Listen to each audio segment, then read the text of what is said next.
On 27th April, Saturday, I'm hosting an event in Pondicherry. The event will be inside Pondicherry city. Those desirous of meeting me can contact the WhatsApp number below or drop an email at the email given below. See you in Pondicherry. Hi everyone, welcome back to Be Rich. Today I want to talk about Maruti and the big mega reshuffle that's happened in Maruti. Every company goes through a metamorphosis, a change. Especially the older the company gets, it's more important that the company's management and the top leadership have a changeover. That's a wash. Because if you don't have this, new ideas don't seem to get infused. There seems to be a lackluster. And instead of looking and being aggressive, trying to grow and protect your moat and grow further, what happens is you get into a protectionist kind of frame of mind as management gets older. They rather hold on to what they have than worry about expanding. If you don't grow, there's an old Hindu saying that if you're not growing, that's the point you start dying. If you notice any flower in nature, the minute it stops blooming, it is this time it starts wilting. So it is nice to see as an investor in Maruti Suzuki that the company seems to have realized it is time to do something about the leadership in the company and the vision and the plan for the company to make sure the flower of Maruti Suzuki keeps blooming and it hasn't started wilting. So, what is this Maruti 3.0 strategy all about? It is the point of this 3.0 plan is that by the year 2030, 2031, they are going to reach an annual production capacity of 4 million, which is a huge achievement if they do manage to do it. So, what is the strategy and what are they going to? I don't want to get into the personals, who are the people who are going to head each division, that you can read the article and find out more about it. I only want to talk about purely in terms of auto sector and what Maruti is doing. And as an investor, is it the right approach the management is taking? Because in any form of investment, the founders, if it's a family run business, if it's a professionally run company like Maruti Suzuki, then you should look at the management. What is the quality of the management? What is their vision? What is their plan? And I tend to buy into a company, I tend to hold on to it for 5 to 10 years or more. So this kind of gives me an idea what Maruti is planning to do. So I'm sharing this with you on that kind of frame of mind. And I hope it helps you to think about Maruti Suzuki in those kind of lines. First is the EV. Maruti is been little late as far as the EV sector is concerned.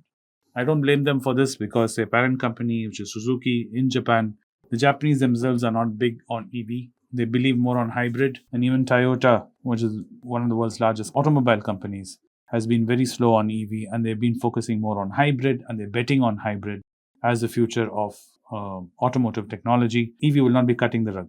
The reason why is because some inherent problems in EV is what the Japanese car manufacturers feel. One of them being one of the car resale value because of the battery life cycle. Because in a country like India and in other developing countries, the second-hand car market is huge and the IC engine has a very long life and it can be easily resold once, twice, thrice, and it has value even when it gets into vintage. Flip of it on an EV level, the battery life, if you've seen in any battery, since we've been using batteries for the last 15 odd years, especially lithium-based batteries and other heavy metal batteries, we know after 2-3 years, the capacity of these batteries tend to fall exponentially down and they don't seem to be holding their charge. So as a person who is investing into EV technology, when you buy a car in India, especially in India, you hope to use the car for a few years and then you plan to at least recoup some of your cost by selling it, and it should have a resale value. And right now, electric vehicles, that seems to be an Achilles heel. Second is, of course, charging stations. The amount of time it takes to charge and the amount of charging stations availability is also a big question mark when it comes to EV. The one way you can approach this is the idea of changing the batteries and switching the batteries out. So that also hasn't really picked up any steam, and this is also of a big question mark. The positive side of this is in EV is, of course, you see major brands like BYD and others entering the fray. And in India, we have Hyundai, Mahindra, and Tata Motors entering into EV, while Maruti has been holding back. So this rejig of Maruti 3.0 seems to be addressing this EV deficit which they have. Domestically speaking, Maruti has one of the largest market share. They clearly outpace Tata's and the Hyundai. The Hyundai have been slowly being, their share is being eaten into by Tatas, and the Tatas are almost ready to overtake Maruti probably in this coming year or the next year. Tata Motors might become the second largest behind Maruti. But Maruti still has a very clear lead, and they want to make sure they maintain this, and that is why their focus is slowly also on EV technology and EV cars in India, because there is a demand for it and they want to start placing their bets on it. So this whole question of hybrid EV is something which is being discussed, and we have to wait and watch as a consumer, as an investor, to see where this finally goes. 2. Better product planning. That is another thing that this rejig seems to be working on. If you notice, Maruti has been having issues when it comes to product development, and a lot of product development comes from R&D and research, market research, and seeing market research, and then working out with the R&D team what needs to be done, and products need to be created. So till recently, this kind of thing in Maruti was a little lackluster between the R&D, the product development, and marketing and sales and costing and all that. So they're trying to take a big approach in focusing on this and working on this, especially because different categories of passenger vehicles they have, like the SUV, the mid segment, and the luxury segment. The competition seems to be right on the heels, and each one in various forms. Hyundai, Tata Motors, and others have been cramping their space. So this kind of product development and product planning needs to be improved, and this is another focus for Maruti Suzuki 3.0 to take them to the 4 million car target which they have by 2030. Another focus which they want to do, which is a very important point of notion, is which every single car manufacturer seems to be doing, and Maruti is yet to catch the tail on this, is information technology. IT and AI and all that's coming up now. Car nowadays are more and more computers are infused into cars. Software is more and more infused into cars. And now with the advent of AI, AI is also going to get more and more infused into cars. And cars are going to become, smart devices, just like your phone, your laptop. It's just not going to be a machine which just takes you from a point A, point B. It's going to offer you a lot more. So this is a huge opportunity for Maruti, and Maruti needs to look at this. And they seem to be addressing and acknowledging this by focusing on this, where they're going to have clearly a subdivision of EVs. Under EVs, they're going to have information technology as a division, and they're going to have a lot of R&D and software, which is going to come into this. But all of this can only come if there seems to be an agile and nimble management sitting on top. So this is also seems to be addressed in this rejig, which is happening, the mega rejig. They want to make sure their management at the top, the decision makers, are quick, agile, and nimble, and who are willing to take risks.